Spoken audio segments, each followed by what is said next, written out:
नमस्कार। इतिहास में ना कुछ पल, कुछ साल ऐसे होते हैं जो आने वाले पूरे भविष्य की दिशा ही बदल देते हैं। आज हम एक ऐसी ही कहानी की गहराई में उतरेंगे। ये कहानी एक जन्म की है।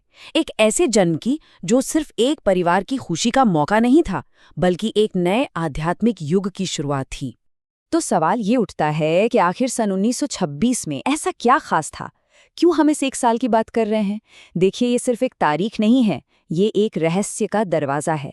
एक ऐसा राज जो हमें सीधा जोड़ता है एक पिता की गहरी आध्यात्मिक खोज से और उस दौर की भारत की आध्यात्मिक हलचल से। इस पूरी कहानी के केंद्र में है जसवंत राव जी। यूं तो एक आम इंसान, एक पिता, लेकिन उनकी चेतना, उनका अंतर्मन कुछ असाधारण महसूस कर रहा था। उन्हें बहुत पहले से एक गहरा एहसास था कि आने वाला साल यानी 1926 इतिहास में एक मील का पत्थर बनने वाला है। अब जसवंत राव जी का ये जो एहसास था ना, ये कोई हवाई बात नहीं थी। ये नतीजा था उनके सालों के गहरे ध्यान का और ज्योतिष के गहन अध्ययन का। उन्हें ये तो पक्का पता था कि 1926 में कोई बहुत बड़ी आध्यात्मिक शक्ति धरती पर उतरेगी, पर कैसे, किस रूप में, ये सवाल एक अनसुलझी पहेली की तरह उनके दिमाग में घूमता रहता था। और सबसे दिलचस्प बात यह है कि ऐसा महसूस करने वाले जसवंत राव जी अकेले नहीं थे। जो स्रोत हैं वो हमें बताते हैं कि साल 1926 पूरे भारत में जैसे एक आध्यात्मिक जागृति की लहर लेकर आया था। देश के अलग अलग कोणों में कुछ बहुत बड़ा हो रहा था। अगर हम उस साल की कुछ घटनाओं पर नजर डालें ना, तो तस्वीर और भी साफ हो जाती है। वसंत पंचमी के दिन सिर्फ 15 साल के एक नौजवान ने 24 साल का लंबा गायत्री महापुरुष चरण शुरू किया। वहीं साल के आखिर में पांडिचेरी में श्री अरविंद आश्रम में एक बहुत ही अद्भुत घटना हुई, जिसे अति मानसिक चेतना का अवतरण कहा गया। और इसी घटना के ठीक बाद महायोगी श्री अरविंद हमेशा के लिए पूर्ण एकांत में चले गए। तो आप समझ सकते हैं ये साल वाकई में बहुत खास था। लेकिन इन सभी बड़ी बड़ी और जानी मानी आध्यात्मिक घटनाओं के बीच एक और घटना थी जो बड़ी खामोशी से घट रही थी। एक ऐसी घटना जो शायद इन सब से कहीं ज्यादा महत्वपूर्ण साबित होने वाली थी, क्योंकि यहाँ वो महान शक्ति खुद एक शरीर में जन्म ले रही थी। और वो घटना थी जसवंत राव जी के अपने ही घर में एक बेटी का जन्म। ये उस साल की सारी आध्यात्मिक ऊर्जा का जैसे केंद्र बिंदु था। वो भविष्यवाणी अब कोई दूर की बात नहीं रह गई थी, उसने एक नन्हे से शरीर में आकार ले लिया था। जरा उस पल को महसूस करने की कोशिश कीजिए, जब जसवंत राव जी ने पहली बार अपनी बेटी को गोद में उठाया होगा। उनके सालों का ज्योतिष का ज्ञान, उनके ध्यान की गहरी अनुभूतियां, सब कुछ उस एक पल में सच हो गया।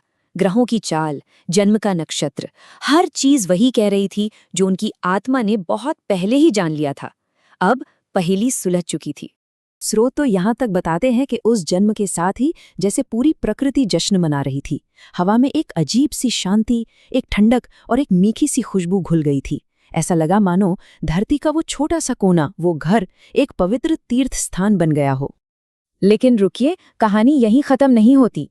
जन्म के बाद जो हुआ वो भी उतना ही असाधारण था। जसवंत राव जी की खुशी का तो कोई ठिकाना ही नहीं था, और इसी खुशी में उन्होंने कुछ ऐसी बातें कहीं जिन्हें सुनकर आसपास के लोग एकदम हैरान रह गए। और यहाँ हमें उस समय की सोच और जसवंत राव जी की दूरदृष्टि के बीच का एक बड़ा फर्क साफ दिखाई देता है। एक तरफ जसवंत राव जी बेटी के जन्म पर उत्सव मना रहे थे, तो दूसरी तरफ उनकी पड़ोसन इस बात से हैरान थी कि बेटी होने पर कोई इतना खुश कैसे हो सकता है। आखिर वो जमाना ही ऐसा था जब बेटे के जन्म को ही सब कुछ माना जाता था। पर जसवंत राव जी की आंखें वो देख रही थीं जो कोई और नहीं देख पा रहा था। और जब उनके पड़ोसन ने अपनी हैरानी जताई, तो जसवंत राव जी ने बड़े गर्व से ऐलान किया, ये हजारों लाखों लोगों को खाना खिलाएगी।